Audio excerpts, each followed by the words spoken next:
Hello, I'm Rory McKiernan and welcome to the Love and Courage podcast. My guest in this episode is my good friend Mary Kennedy, originally from Sligo in the northwest of Ireland. Mary is an organisational wellbeing and leadership consultant, an integral facilitator, a mindfulness and meditation teacher, a coach, a social entrepreneur, a yoga teacher, and I might add she's also an amazing singer as well. Mary has worked with former President of Ireland Mary McAleese, with leading companies such as Microsoft and Ernst & Young, and more recently she launched the Celtic Wheel, Radical Wisdom for Contemporary Women, a year-long online programme that has attracted huge interest from women all over the world. Before we get started, I want to say a very quick thank you to the monthly patrons of the podcast who help put fuel in the fire and allow me to develop and publicise each episode, thereby ensuring more listeners from all over the world. And we have listeners now in 30 or 40 countries, I think. I think the last episode had around 40 countries. So a big thank you to Laura Murphy, Ronan Brannigan, Megan Brown, Olive Toohey, Eamon Stacks, Sophia Duffy. Also Jimmy Darcy, Mairead Brady, John Evi, Derry O'Donnell, Miffy Hode, Breezy Kelly, Mary Brennan, Coralie Moreau, and also, who else? Richard Lawson, Jonathan Woods, Deborah Malloy, Niall Doherty, Patrick Ryan and Dermot Kirsten, and also those of you who've contributed anonymously and on a once-off basis as well. I thank you all for your support. So if you do enjoy the podcast and get something off it and you aren't already a donor or supporter, please do your best to at least spread the word and consider becoming a monthly patron. Even if it's just €5 or $5 a month, you can do so over at loveandcourage.org. It takes just 2 minutes. Thanks so much for tuning in and for all the love and support. Now let's get stuck into this conversation with the wonderful Mary Kennedy.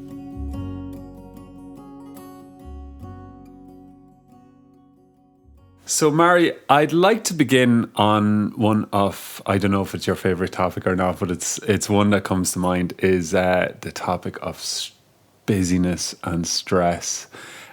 Because we just caught up after we haven't been in touch for a while, and I think we both caught that we were in this moment of busyness, and it's the topic of our times in some ways. Obviously climate change and many others are the big topics, but busyness is something that's infected and affecting all of us. And yeah, I don't know, like, where are you at with all of that? Have you made sense of it? Do you know what it is? Why are we doing it to ourselves? Is someone else doing it to us?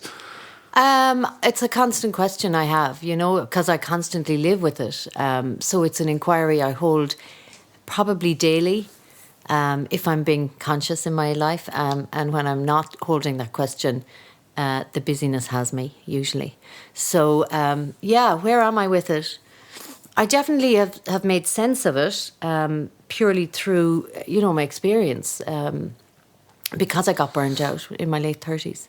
And burnout is as a result of busyness. Was burnout ever a word that was used, say, previous to 10 years ago? I mean, it came into my experience, into my field of knowledge, but I don't know, did our parents ever have that word? Yeah, that's a great question. I mean, it's so much part of my life and so much part of all our lives now. I think it's come into the lexicon of this time of definitely on the earth. But yeah, that's a really great question. I immediately when you were talking there, I was thinking Peg Sayers. Like, did Peg Sayers and their generation ever get burnt out? Yeah. Do you know? And I know the antidote for me of that state of burnout, which is overwhelm and frazzled, when I go out into the trees and I go onto the land and I go out to nature, it's like that's the antidote for me. I suddenly come back to my centre. So I suppose it would be maybe useful to understand what busyness is, or what I understand busyness to be, because we can all think of what is burnout. Busyness is the state of constantly being in that production, overdoing. Busy is good. Like you think, like being busy is good. It's got its upside. But when the shadow side of that, or when you do anything, any strength carried too far becomes a weakness. So when we talk about busyness, we now we think of it as bad, but it's actually a great state. Yeah, because the kind of idleness and boredom or apathy, or if there's too much of a void, it can mean that you're not participating. Yeah, totally. So it's always good to look at polarities. That's one of the things I think is really important currently in our world, to always look at the polarity and not put things so much in one thing is good and the other is bad. Okay, that's interesting, because I had started to take a real negative on busyness, but I definitely have had moments where, I probably would have liked to been busier. Yeah, Truth be told, you know. I think the key is, where is it coming from? Like, what's underneath the busyness? Yeah, you know, I think in my experience, when I got burnt out, like I was running away from the truth of my life. So take me to that point in time. What age were you? Where were you living? What were you doing? Why were you so busy? No, how long? There's four questions in one go there. I was 38 when I had the aha around busyness. Well, maybe 38, the end of my 30s anyway. I had just finished working with Mary McAleese, the president at that time, in her first term. So this is the president of Ireland for anyone that's listening from abroad. Yeah. So I had, through my 20s, I suppose I need to back it up a bit before to even just arrive at that point. I was on a trajectory, like most of us back then, of unconsciously on a straight line trajectory. You're born, you go to school. If you're lucky, you go to college. That was the kind of late 80s. A lot of people emigrated. You get the job. We were just that generation that were not necessarily having jobs for life, but it was pretty much jobs were security and steadiness. And you try and go upwards somehow. Upwards, yeah. Like you're in a straight line, but you're constantly trying to improve yourself, which is perfectly understandable. Yeah, and it's a great human desire, to improve yourself. And then, so that trajectory of, get the job, get married, get the house, have the children, maybe change the job a couple of times, then retire and then die. Really, I mean, that was the straight line in terms of my worldview and perspective, even though it was unconscious. When I look back, that's what I was doing. So when I got to 38, I had done right up to, got the jobs. I kept landing kind of great jobs in my late 20s and early 30s, ended up working for Mary McAleese, the president. And, that was a phenomenal experience and a phenomenal opportunity. And it was busy, and my life was busy. I was married. I was trying to have kids. We were trying to have kids. My ex-husband's work was also, he had his own business. So he was busy, I was busy. It was the Celtic tiger also, which added a whole other level to it. And because we couldn't have kids, I think that was the point for me where I was noticing that, I was very stressed, and I was questioning, why am I not able to have kids? And I made a decision at that 38, the end of the first term, president's term, to take a year out to really try and kind of move out of that busy, crazy life that we were living. So this is a 7-year term that the president term is 7 years, and it sounds like is it fair to say that the pain or the anguish of not being able to have children provoked this deeper questioning? Or yeah, because it made me kind of question, why can't I have kids? And then you start to look at, how am I living, actually? Because it was unexplained infertility. So it wasn't, it made me question. And up to that point, like, we were living the dream. It looked like, What did it look like? It looked like, we had the big house and the big jobs, and we were traveling around the world, both of us in different ways. I was traveling with the president. We were having the great holidays and all those things. So a few holidays a year? A few holidays a year, okay. Yeah, absolutely. Lots of restaurants? Loads of restaurants, yeah. It was like burning the candle, very exterior life, Yeah. And then when I took that decision and decided to take a year off, it was like within a couple of months of that decision, I had been diagnosed with burnout. My marriage was over, and I was really, like, I remember sitting on a yoga mat in the States, sitting at a retreat centre with my kind of head in my hands going, how did this happen? So what the questioning that started around the infertility became even a deeper question then. And I really did have a big aha that I was addicted to busyness. I had loads of ahas, but one of them was I was addicted to busyness because I was running away from the truth of I wasn't living actually congruently with my heart and my soul, you know. I didn't even know what my values were, actually. I got so caught up in that linear way of being in the world and that exterior. I never had taken, my attention was all on the external, other people, work, and I never took time for myself. I never took time to reflect or pause. That was a big aha. It's like, I don't even know how to pause, never mind stop. Well, it's so common though that, like, you know, a crash of some description, whether it be illness or tragedy, provokes the fall. Yeah. We don't ask for it. No one wants to have it, but it'll come at you one way or the other. Yeah, and I think this goes back to that linear, the way that we viewed our lives, you know, and in a way I think perfection and the sense that we had to have perfect lives and perfect gardens and perfect children and perfect homes, and I think that is changing, thankfully, but in that perfection mindset, you're only thinking that you have to keep doing better. I'm not good enough. I'm not, I haven't enough. There isn't enough. There's no room for messiness. And there's to go, no room. Like, today is shit. Like, there's no room for everything to fall apart. So you're constantly trying to hold everything together. Yeah. And hence we have what people call a mental health crisis, and they can't understand why we have it. Completely. And I work with a lot of women now. Even just as recently, I was working with somebody, and she described herself standing at a bus stop, going into work at 6:30 in the morning, coming back from work at like late 11 o'clock at night, and she said I was like a robot. And she had 6:30 in the morning, standing at the bus stop and coming home at 11 o'clock at night. And she also, she's only one of so many women who echo just my own journey. I can only guess that this is a corporate career that would totally, allow for 18-hour days. Yeah.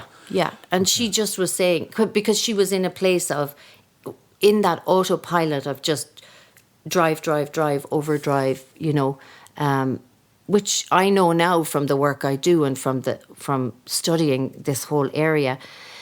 That's just, we're pumping with the stress hormones pumping through our bodies, that it's really hard to stop and disrupt that. And then the more you do it, I mean, of course, it's not like she was doing that all the time, but she just has that memory of that moment, remembers that time when she had those kind of days. And now that, she's in a place questioning too, like so many of us get to, that's when you go, hang on, what was I even thinking? Yeah. So, so the busyness, I think, it's just a pervasive busyness we have to really, I think, sometimes come to that place of crash or come to the crisis, unfortunately, that in order for us to look at it and see, actually, what are we doing? Because I do remember, when I did take the time and stepped out of that, I was still really busy in my head. So even though I wasn't being productive in those first couple of months after I left the president's office, that old part of me was constantly trying to, like, what'll I study? What'll I do? It was running me, that busyness and that sense of, which was coming back to my point, like, where does it come from? Because it was a deep part of me that felt like I wasn't good enough, that there wasn't, that there was something missing. I wasn't enough. And I think that's the key. It's like, we can talk about busyness, but until you actually understand what is it that's driving that busyness. Yeah. Do you think it can be broadly, without getting into or attempting any sort of medical diagnosis, do you think it can be broadly categorised in the realm of addiction, where we need a force to ease the pain or fill the void? Or Oh, I have. I mean, sir, I can speak first person from that place. Absolutely, I was addicted to Busyness. I still have to watch it. You know, yeah, it is, and I think you're right in terms of like, there's a pain underneath it, and it becomes a habit as well. I think it's both that, which again is a bit like addiction, but oh yeah, absolutely. I think we often think about alcohol and drugs and the usual addictions, but the addiction to busyness is massive because it does numb you out. Yeah. It numbed me out. The more I was busy, the more I felt the more productive I was, the more I felt like I had, kind of some self-esteem from that. So it eased the pain. But yeah.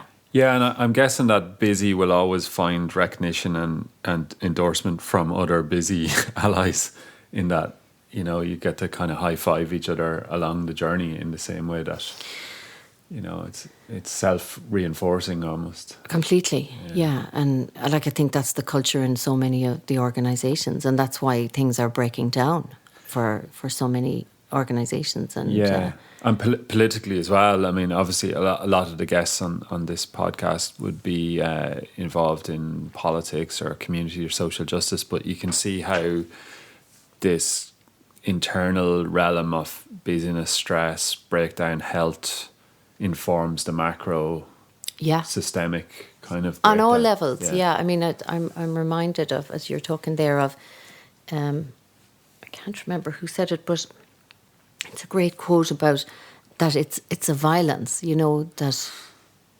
it's actually a violence to ourselves. I think it's Thomas Merton. Thomas Merton, yeah. I wish I could remember the quote too, but it's a great quote. It's the violence of busyness and it's a lot of, I suppose he was kind of probably contextualising it, talking about people that are working for peace or change in the world. Yes. But they do it with a violence to themselves because they're killing themselves with busyness. Yeah, so totally. It's not non-violent. No, it's not non-violent at all. And this is when you take busyness to the place where it's not. It becomes the weakness where actually it's unsustainable to continue to be busy. Yeah. So what does a healthy version of busyness look like? What is balance? I'm less and less inclined to use the word balance because I think a lot of people kind of go to that place. This work-life balance. Yeah, it's a misnomer. Which is what it becomes is how can I? That's another self-improvement project, which is another thing to get kind of busy and stuck on, and another goal to achieve, and it actually creates in the system. In the personal system, on all levels, that sense of I can't achieve it, so I'm a failure. So, that's painful. So you become even more busy. It's like busy with balance. Busy with balance. So I'm more inclined to think of it in terms of that. What a healthy version looks like. Again, going back to that sense of the polarities, a healthy version is more. It's like a dynamic stability. If that makes sense. So it's basically... It doesn't really. It doesn't, okay. So I have images in my mind when I think of these things. Dynamic stability. It sounds a bit yoga-ish, is it? Is it like... Yeah, it is, because it is. Actually, I had a aha once about it when I was in one of the postures. Can I tell you as well that I didn't even know what aha meant a few years ago when I think Kathy Scott, our mutual friend, had this event and it was all about everyone's aha moments, but I didn't even know what it was to even have one. So it's a revelationary moment anyway, isn't it? Yeah, it is. Anyway, let's go back to dynamic stability. Yeah, so when I think about it, like busyness comes from a place of like I'm producing, I'm doing work, I'm out in the world, I'm making things happen. It's external. It's action. It's quite masculine. If I look a lot at the world like through the masculine and feminine lens. So like the masculine energy is to be out and in action and making things happen. Kick ass. And then on the other pole of that is the rest and renewal, and taking time to hibernate and renew. And the way the world works right now is we're just really all living in that one polarity, which is, what does it come from? Is it the Industrial Revolution? I don't know. But we have got into this place where we're pushing it, build bigger. Build it big. Build it bigger, brighter, better, faster. And then, so I say when I go into organizations, often they say, okay, we want to get like a high performance team. But that's actually the same, coming from the same place. It's like, it's bigger, better. Can we perform better? Can we, and there's no sense of, can we bring into the system that's sitting in that one side of the polarity, can we bring into the system the rest and renewal that's needed in order, the slow rest, renew. So the healthy version would look like, I think of it like that you're able to move between both. So there's a time to be busy, a time to be out there producing, doing, and then there's a time to be that I need to take rest, that I need to do something, go for a walk up Killiney Hill, or go for sit and do a body scan, or write a journal because my head is melted. Just sit and write, so reflection, contemplation, rest. And when I talk about renewal, it's not going out for, a run, unless in the run you're actually consciously making the decision to release stuff out of your body, in a way. I mean, that sounds a bit yogi as well, but it's more like if you're going for a run to make yourself thinner, it becomes a more action. Yeah, it's more action. So it's a lot about the dynamic stability. It comes from, or it's sovereignty really, where you actually as a human being are so connected to your center that that you have a discernment. Okay, now it's time. I've been in this kind of kick-ass, overproductive, ongoing, overdoing, overfunctioning. Before I go into that really, that place that is going to completely exhaust me, I need to renew. I need to disrupt this in some way. Okay. So that to me is the healthy. And it's not that I'm not good at that even yet. But it's a constant practice. Is it self-mastery as well? Like profound self-awareness where you can read the system is about to... The same way if we were running a factory or a company or a car started to give trouble, you would ideally pull over the car and start looking at what might be wrong rather than drive the car Absolutely. on. And it's interesting you use that metaphor, because when I got diagnosed, the doctor said to me, you are like you're like a car and you haven't put petrol in it for about 5 years and you've kept it going. And it's exactly that. Yeah. But I think, the real difficulty with this, Rory, as far as I can see, is that people go, okay, how can I create a balanced life? And then that becomes the perfection everyone is seeking.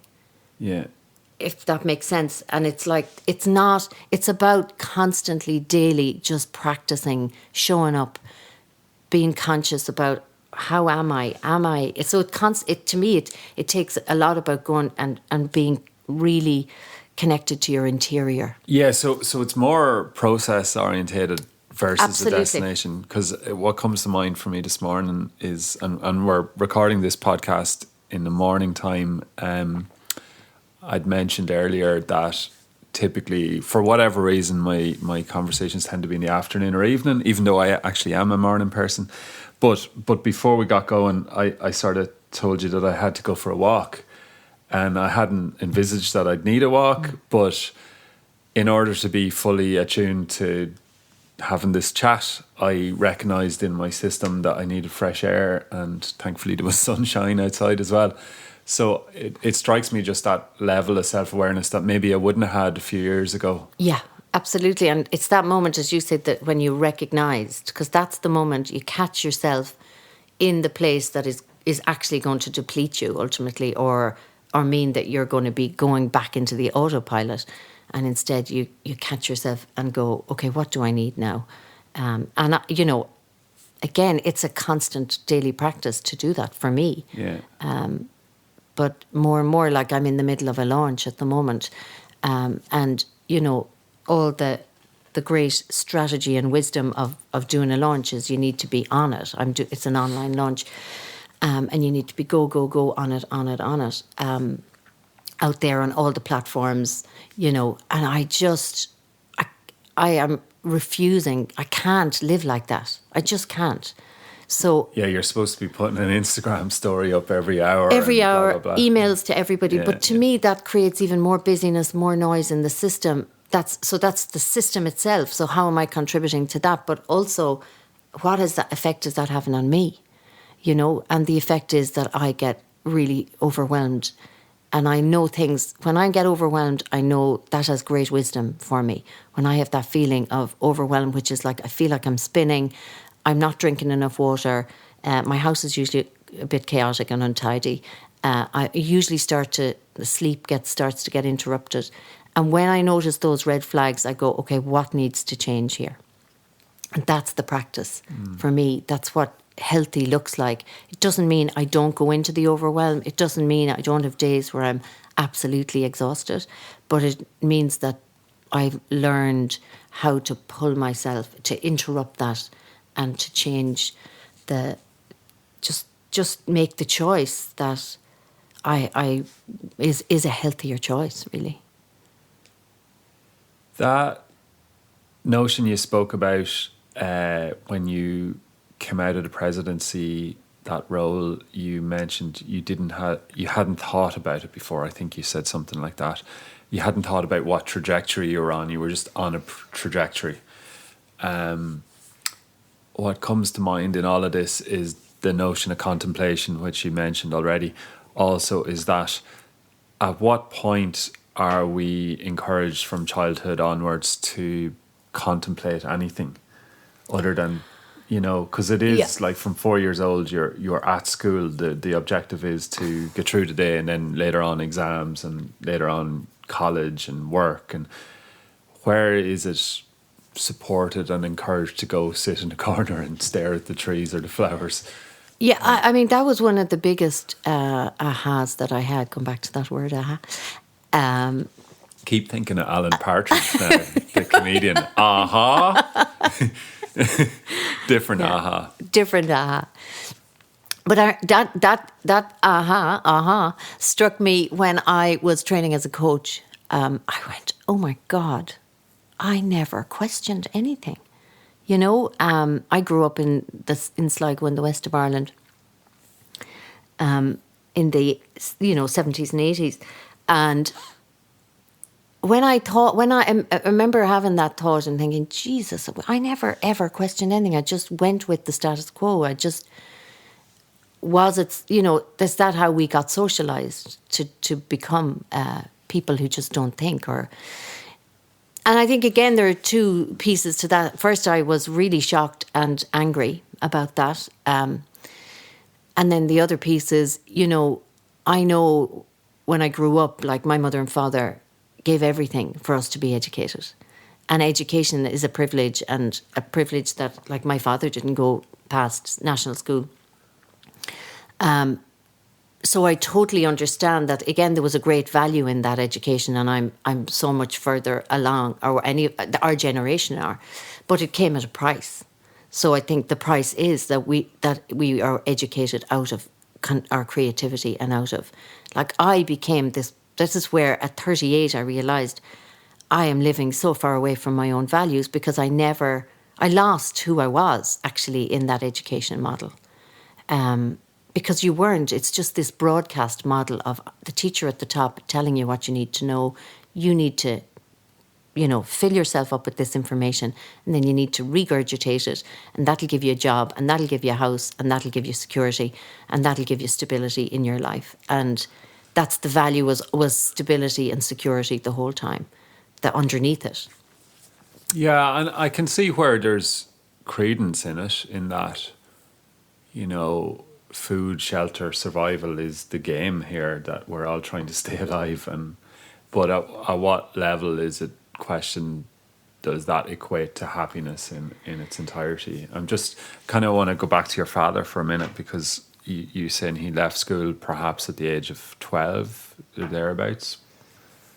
Yeah, I think I can't remember. I know he didn't want to go to secondary school anyway. Okay, I mean, so I think he could have, but he didn't. Okay, so he didn't want to, which is another thing. Yeah, but I mean, he that generation, a lot of them a lot didn't. of them didn't. My mother did, she went to college. And did he grow up on a farm? Yes, he grew up on a farm. And then he became a farmer. He grew up in a small farm, and no, he went out to business. He went into Sligo and became a shop boy in Sligo, and then actually he went out on the road and set up his own business in wholesale confectionery. What age was he when he set up his business? I don't know. God, you're asking me questions now. I should know. Yeah. I don't know. I'm sure he must have been in his 20s. Okay. He was, yeah. Yeah, because the reason I'm asking this is, well, firstly, to get a sense of what the alternative was. That, like, I do sometimes wonder, people definitely had stresses. There's no doubt about that. There was a very fierce battle for survival in Ireland. There's no point in having too much nostalgia and with absolutely. emigration and poverty. But there was also a simplicity there that had kind of checks and balances that allowed for time for rest. And I suppose back in the day they didn't even have electricity, so you couldn't sit up all night watching crap on telly. No, I think they had their own stresses, which were different stresses. Which food on the table stress. Yeah, and I mean it's stress that doesn't allow you to necessarily question much in a way when you're in that survival place. When you get to a place where you've got your survival, a little bit more stable, then you can start to question and become the philosophers. I also think that culturally the contemplation space was provided for you on Sunday morning.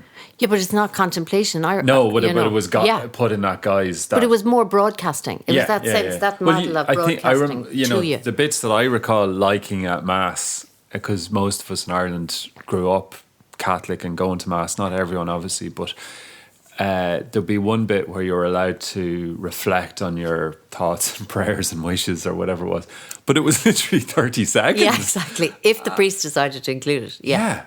And that was a bit like, okay, let's see what's going on in there. And it was like, next. But it's interesting because my journey with that was I've always been very spiritual. I was, I grew up in a home that was deeply religious and brought a lot of love into our home as a result, and a lot of ease in our home. I started to also look at other wisdom traditions. Like I went to the Buddhist tradition and really studied that, and I found that's where I was able to find deep contemplation because it brought me into meditation.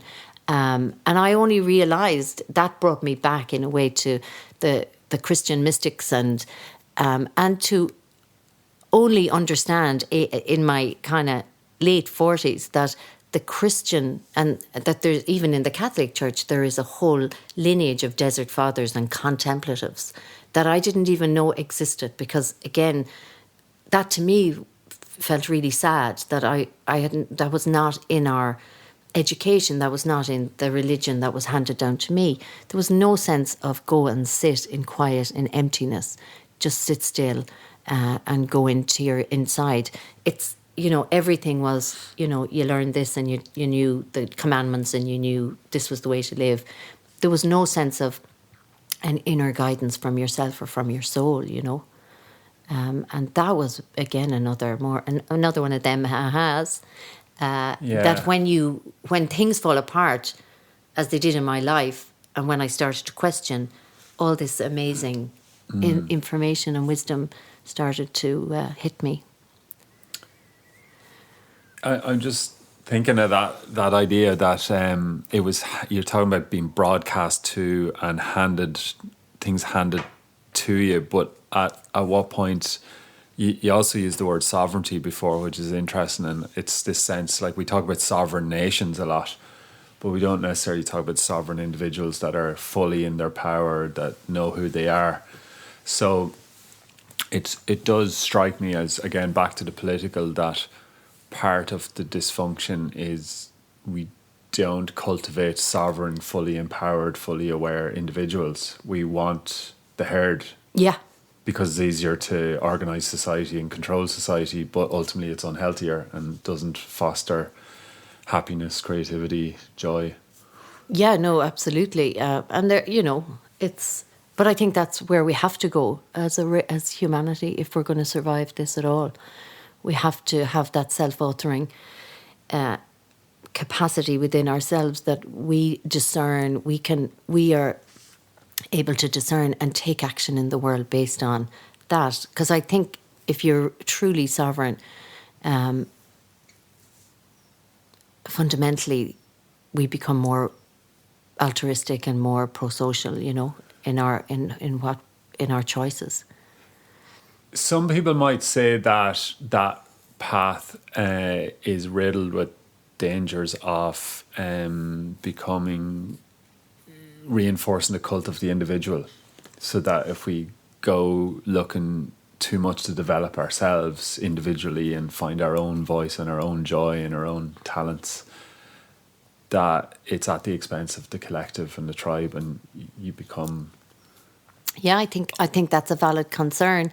I think, again, it depends on what's the motivation. Why would I become sovereign? It's both that, but I also think what's happening in the planet right now is it's a demanding that we find a collective intelligence or a collective wisdom, because we cannot do it on our own. Like, it will take a collective wave of us all showing up in a way that is more altruistic, more authentic. And I think at the basis of sovereignty, for me, as I would define sovereignty, is that you live from a very authentic place that is full of integrity. In the Celtic tradition, there's the whole concept of sovereignty comes up again and again, and it's the sovereign power was held by the goddess or by the feminine, and a king was only when a king was being, there's no word for inauguration actually in the Celtic tradition, but when a king was the equivalent of inaugurate, coronation, coronation, whatever. Yeah, his sovereignty was given to him was bestowed by the goddess, which was the land. Yeah. So she was the goddess of the land. So if he lived in integrity, in Slína Feirne, the way of the truth, if he lived in his full integrity, the land flourished. And the people flourished. And there was harvest and abundance. Yeah. If he didn't, then there was what was called the wasteland. People did not, and this is, look at our world right now. Yeah, well, that comes to mind when I come to Dublin now from living in Clare and see just people scattered everywhere on the streets in poverty and addiction and pollution of the city and congestion. And I think about leadership, and our equivalent of a prime minister on Taoiseach equates to the name chieftain. And I think, well, where's the sovereignty, and what is our chieftain loyal to? Who is our chieftain signed an oath of allegiance to? At the moment, it seems like vulture funds and bankers and investors, and not the welfare of the land and the people. So it feels like that deeper realm of leadership is lacking. Yeah, and I think there's a bit like my own personal crisis back then in my late 30s. Like, there's a massive crisis here in the system, in the whole system, in the whole planet. Like, if you think of the crisis that we're going through now on the planet in terms of climate, like, there has never been a crisis like this before that is going to affect every single human being. Never. So we can bring it, closer to home and look at our system in Ireland and look at, well, how is that run? And then but it's happening on every level. I see it on the personal, on the interpersonal, and in the structural in society. Yeah, because we can sort out Ireland tomorrow. Well, we can't sort it out tomorrow, but let's say we did. Let's say we had the super magic wand, and in 1 year or 10 years, we've sorted everything. It actually doesn't matter, because globally, we've the same wind as the British, the French, the Chinese. Absolutely. Yeah. And the air and the water. Yeah. So we can't, that's what I mean, the collective it has to be a collective, massive piece that shifts.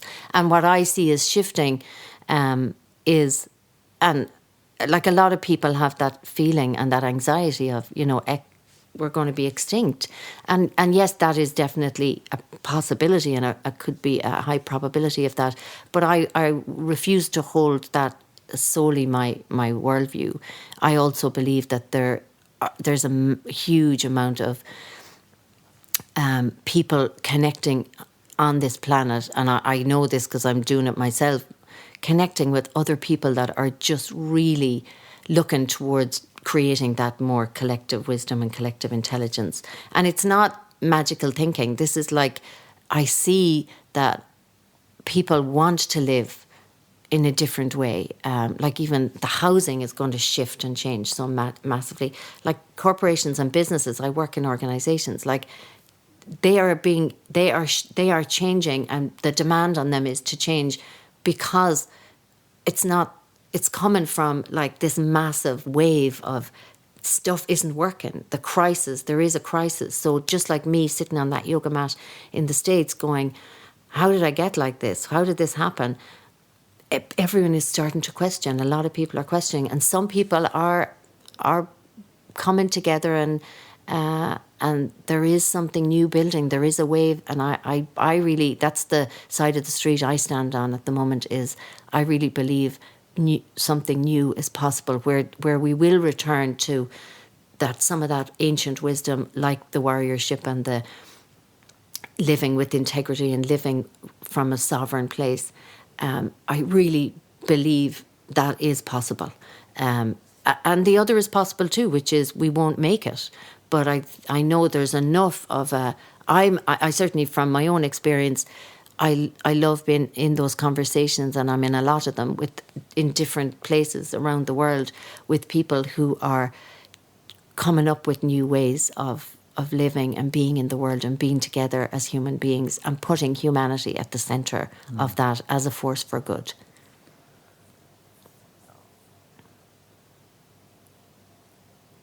I silenced you. There's so much there. I'm trying to contemplate. Was I broadcasting to you there? No. I need to reflect for a moment. I think you were involved a little bit or a lot in I think is it called Mindful Nation? Yeah, Mindful Nation Ireland. Yeah. I'm kind of going back to that theme of leadership again, and obviously I picked on the Taoiseach momentarily, but it could be any Taoiseach or any political leader.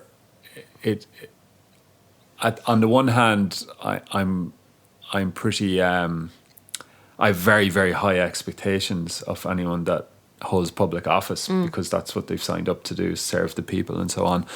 On the other hand, I have a respect and a degree of compassion because most of them, we may not agree with them all, are working 15-hour days and being hammered, and back to the busyness. They have jumped into the ring, which is no fun place to be necessarily. So the Mindful Nation initiative, as I understand it, was to create some sort of contemplative space for mindfulness and meditation for politicians. And it was derided a little bit, at least on Twitter. And, there's obviously a lot of cynicism out there and saying, would they not just get back to work, Yeah. Can you talk to me a little bit more about just those high pressure type people that you work with, whether they be politicians or business people? Yeah. Well, certainly in the Mindful Nation piece, which I just to clarify that was to just really held that. What would I say? It was like holding this this. What is the word I'm looking for? I suppose an intention that maybe, that if mindfulness, and when even with mindfulness, it's like it's a particular way of being in the world, that you're more contemplative, you're taking time out in order to reflect. That could be really beneficial within the system. And part of the system is political system. Because you'd want mindful legislation where somebody's actually fully considered it. And well, absolutely, and that's one part, but also you want the people who are in there to be people who reflect and, you know, because one of the benefits of mindfulness for me anyway is that it gave me that self-awareness, and it gave me that capacity to see clearly where I'm reactive and where I'm, you know, I'm not maybe making wise choices.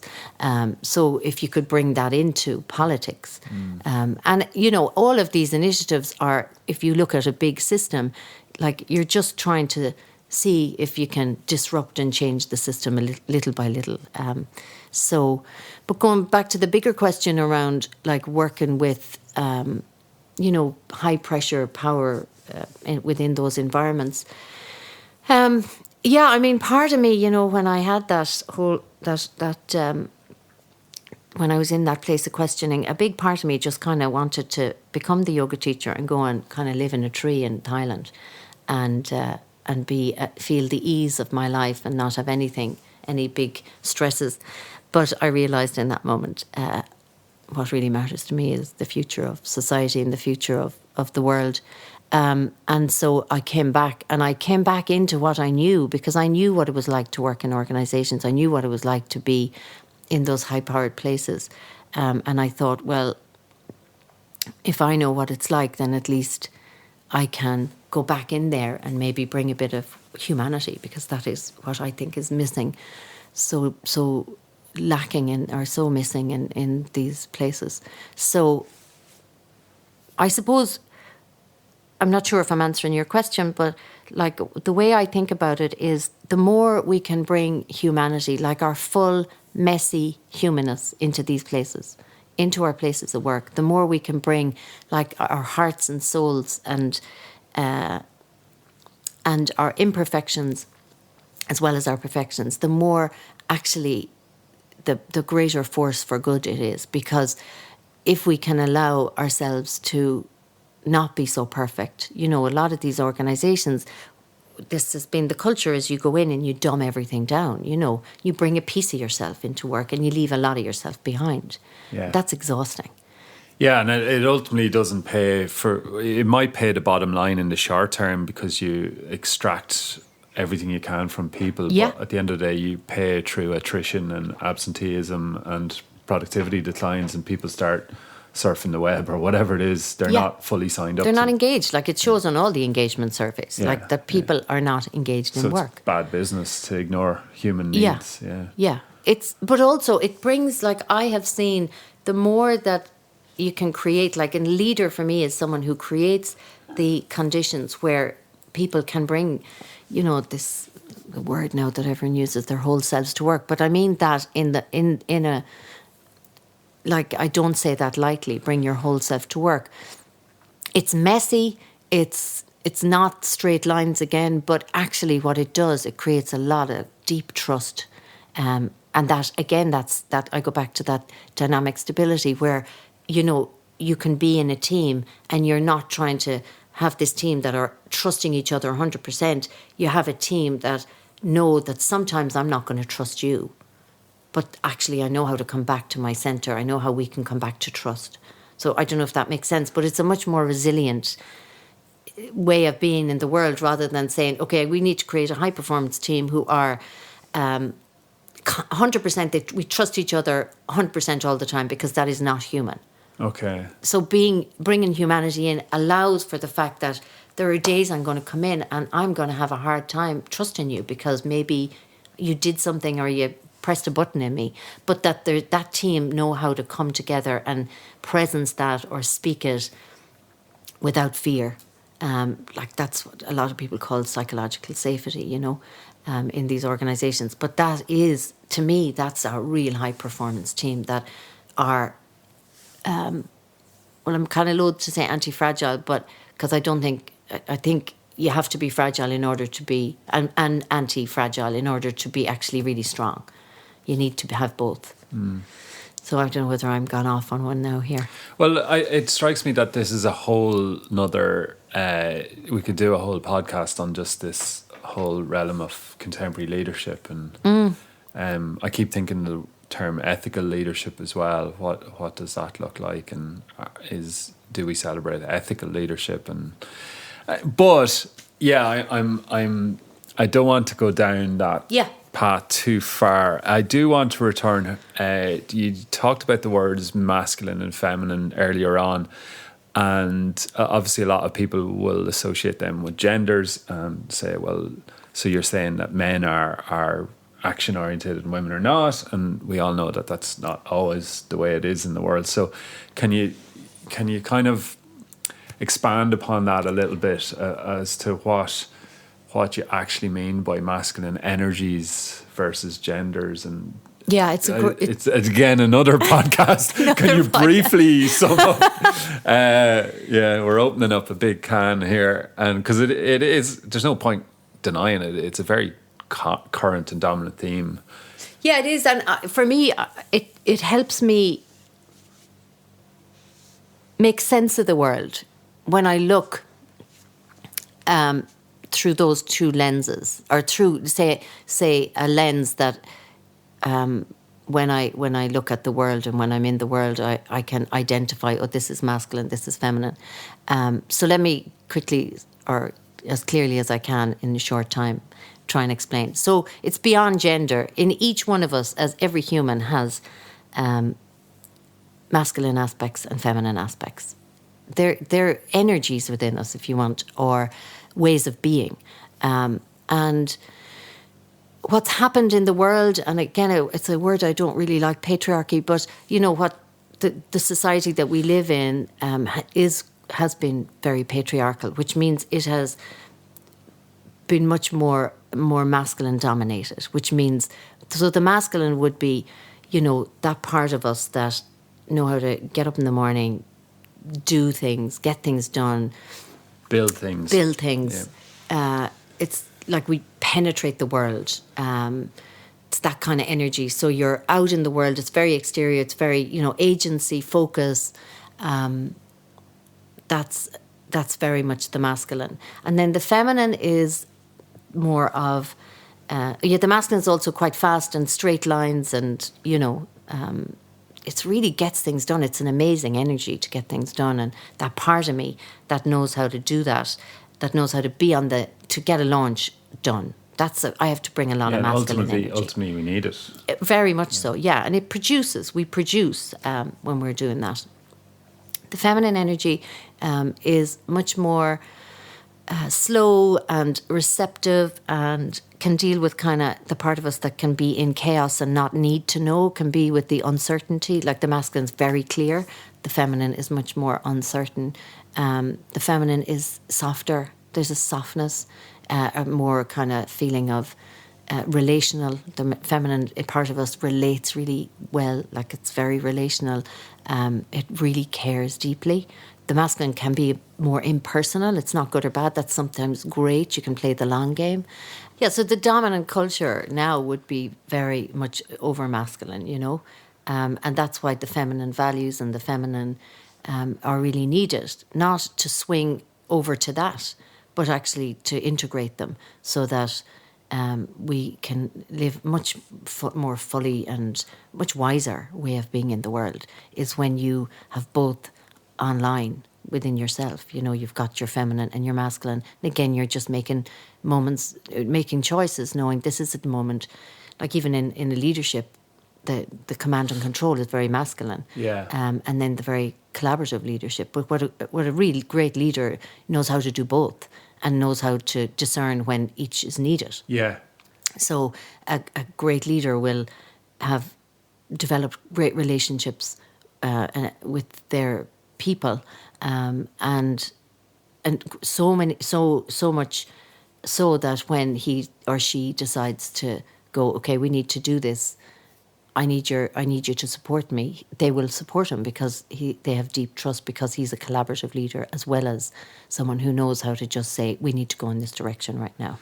Yeah. So in that reading, there's a lot to be gained by men in this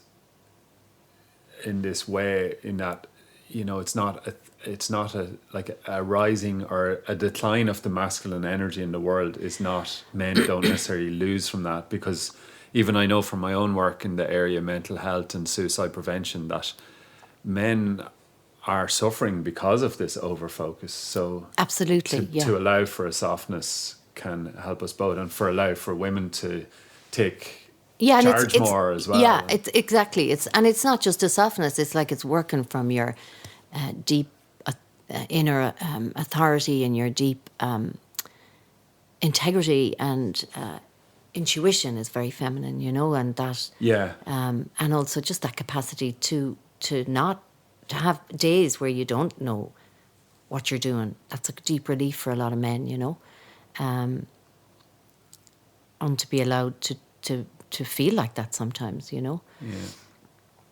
So yeah, to me it's a big part of developing as an adult, that we can bring both of these online and know and discern when to work with them.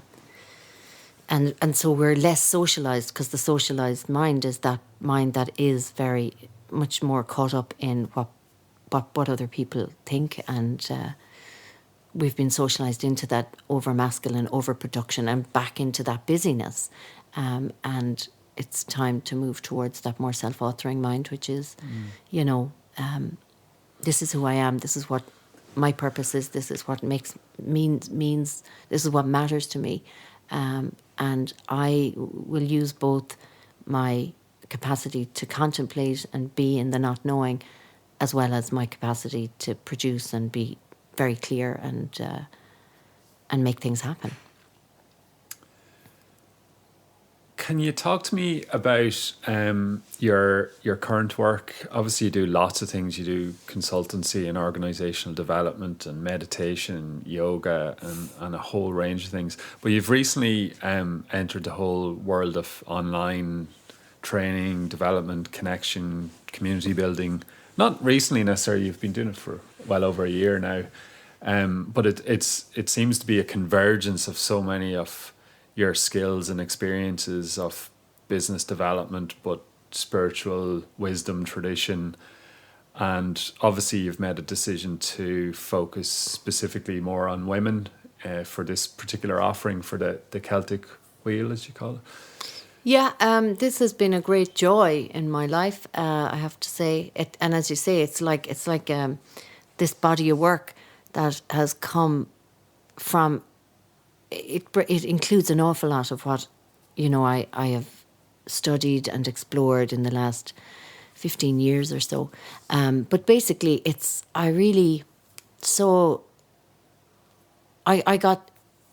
got introduced to the Celtic Wheel by a great woman, a mutual friend of ours, Dolores Whelan. She's from my hometown. So I have to do the big up for Coot Hill. Yeah, that's right. An amazing, repository of wisdom and for me, a mystic. And also like a trailblazer and pioneer at a time where a lot of this knowledge was not necessarily championed. She wrote books and... Yeah, she's been holding this wisdom for 30 years, waiting for the rest of us to catch up.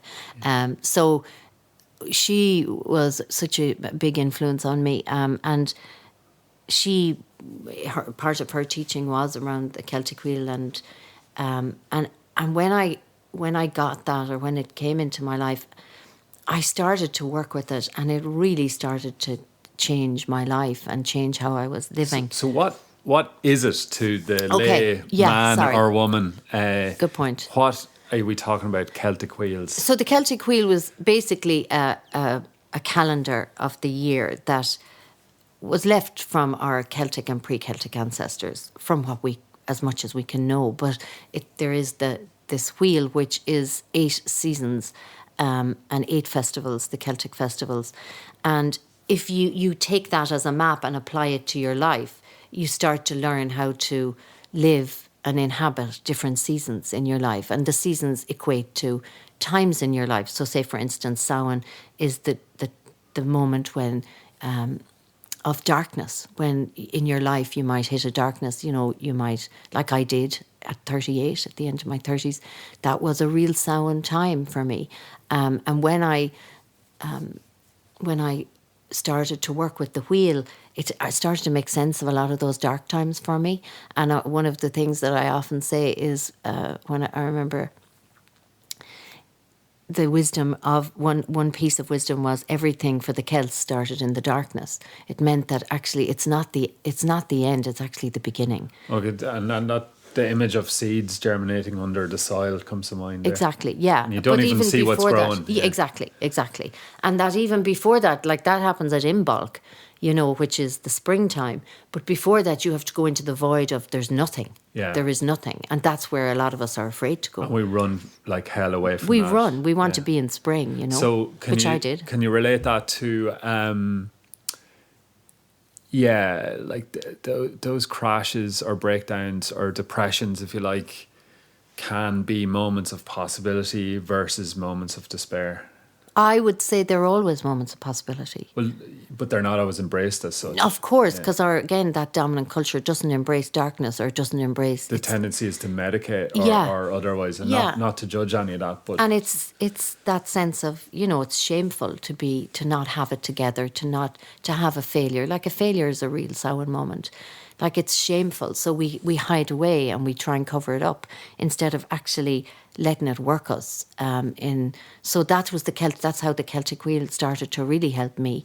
And then I got to understand it's like the creative cycle, But it also, and this is why really I work with women, it really helped me to recover and my buried feminine, which was that really healthy feminine part of me that we never got really, it was never, we were never taught how to be like that because it got lost in this over-masculine society that we live in. So that's the work. So it's a map or as I see it, that's very practical and mystical. It has both. What are some of the other parts on it? So you mentioned Imbolc and Samhain. So Samhain is the darkness, and then you go from Samhain into the winter solstice, which is the dark night of the soul, really. And then from that you go into Imbolc, which is that moment of there's so many possibilities here. Which ones am I going to choose? Because what you put your attention on. In the Northern Hemisphere, that's around February 1st. That's February 1st, yeah. Samhain is October the 31st. Yeah. So it goes through the year as a calendar, like in Bealtaine then is in May, and that's about those moments in your life where you're really just about to burst through into something new. Can you, because this is where the masculine is agency of, can I take a risk? Step across my comfort zone, take that risk. And then you come to Lunasa, which is in August in the Northern Hemisphere, which is the harvest. So you're harvesting all that has from that cycle.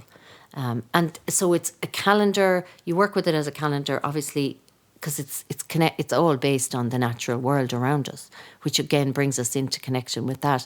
But you can take it from it just being a calendar into your own life and those moments when, in the middle of summer, I might have a Samhain moment if somebody belonging to me dies, and I then know, okay, well, what do I do at a Samhain moment? The invitation at that time is to just pause and be with the discomfort and the sadness and the grief, instead of keep going, So I don't know whether that makes sense, but that's the work. Yeah. And I bring in not just the ancient wisdom, but I also bring in a lot of the new wisdom that's coming from science and neuroscience and which is really important wisdom too, to start to live that. So it's an online community of women who work with this map. And they're from all over the world. From all over the world. It's amazing.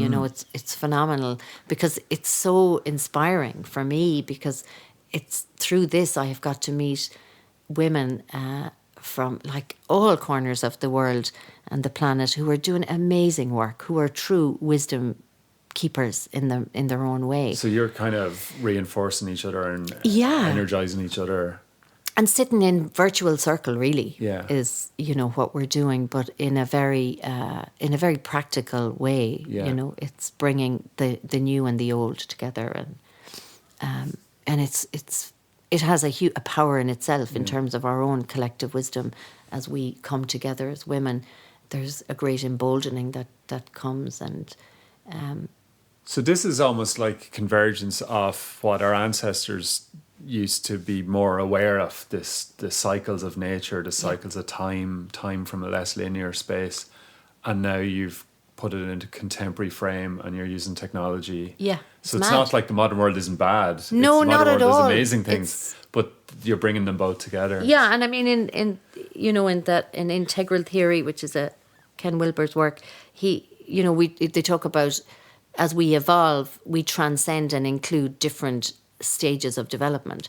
And like this is an earlier stage of development. Like the Celts we're not trying to be Celts, as they lived. But what I feel we're doing is going back to pick up that which wasn't included. That wisdom was left behind. Yeah. And so we're going back and not just transcending, but we're transcending and including that wisdom and bringing it into the contemporary world that so badly needs it.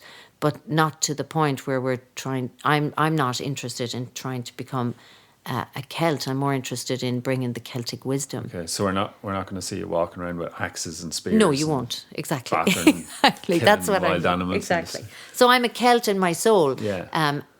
And that is there in so many of us, and even people who don't have Celtic heritage or in the lineage. I see them getting in touch with me and they're saying, I'm just being called to Ireland. Like there's something about this place. Yeah. So there's something in that. Yeah, it's wisdom. the indigenous. Yeah, exactly. And then that, I'm sure there's correlations to indigenous Irish wisdom with Scottish or elsewhere, but like whether it be Native American or Native Australian, they all kind of run off the same connectivity. Yeah. Obviously they're different in many ways, but they were all earth-based, though. Yeah. So and that's that brings us back me. to nature. This wheel is bringing us into maybe a realignment with an understanding that we are part of nature. Absolutely. At a time when we're about to possibly fall off the cliff of nature. Exactly. So we've one choice here. You've said it bang on, because like all those indigenous cultures really saw the interconnectivity of things. And I grew up in Sligo on the farm. I completely lost connection with the land. And this brought me back. Your father, I'm going back to your father here, because I think you did tell me he was a farmer, wasn't he? He left, he stopped working for himself. Yeah. It was too stressful, actually. And he came back to the land, and he used to walk the land praying. He was a deeply spiritual man. And so he was very connected to the land. But when I grew up, I was like, Get me out. Well, yeah, big city. I grew up around farms and the smell of cow dung and all of that, and it wasn't, the general culture was to get away from all that and become modern and all the rest. And now you can really see like how we really need to re-engage with farming and from a healthier perspective and a more sustainable way, obviously. Yeah, so big changing times. Any concluding thoughts? That's always a big one. Yeah. Concluding thoughts. Well, I think one of the biggest pieces is to know that in any crisis there is massive possibility, and that we are in a very serious crisis. Someone said to me, like, they're talking about, I think it's Greta Thunberg is talking about, like, it's 11 years. And that can create an awful lot of threat in our system, anxiety. Yeah. And anxiety. Yeah. And if we have that, we're in fight, flight, or freeze. We are not in a position to really do anything. But if we can hold a bigger perspective, which is, yes, that's a possibility, but actually we can also look towards possibility and look towards bigger possibility, other possibilities of actually surviving and thriving. And how would it be to hold that? What does that do to my system? And if I'm walking around with a system that's less threatened, then the chances are I'm going to be able to meet other people who are like that, and maybe together we can create something new. Not maybe, I do believe we can. And I don't for one moment think that that's magical thinking, because I believe it in my heart and my soul. Thank you very much, Mary. It's been an absolute pleasure.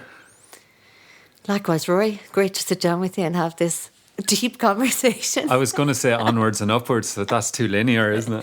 Well, if it's a spiral, no. Onwards and aroundwards. Onwards and... Great. Yeah. Thanks, Mary. Thanks, Rory. Rory here again. You can find out more about Mary Kennedy at marykennedy.com. That's MaryKennedy, marykennedy.com. And she's also at thecelticwheel.com, thecelticwheel.com. Also, any support, rating, reviewing and sharing the Love and Courage podcast is always appreciated. And if you'd like to help sustain it and support it and reach more people worldwide, please consider chipping in over at loveandcourage.org. It takes just 2 minutes, and even if it's $5 or €5 a month, the equivalent of 2 cups of tea or coffee, I'd really appreciate it. Also, if you're new to the podcast, be sure to check out some of the other great episodes in the archive when you get a chance. That's it, folks. Thanks again for listening. Until next time, here's to you and to creating a world of more love and courage.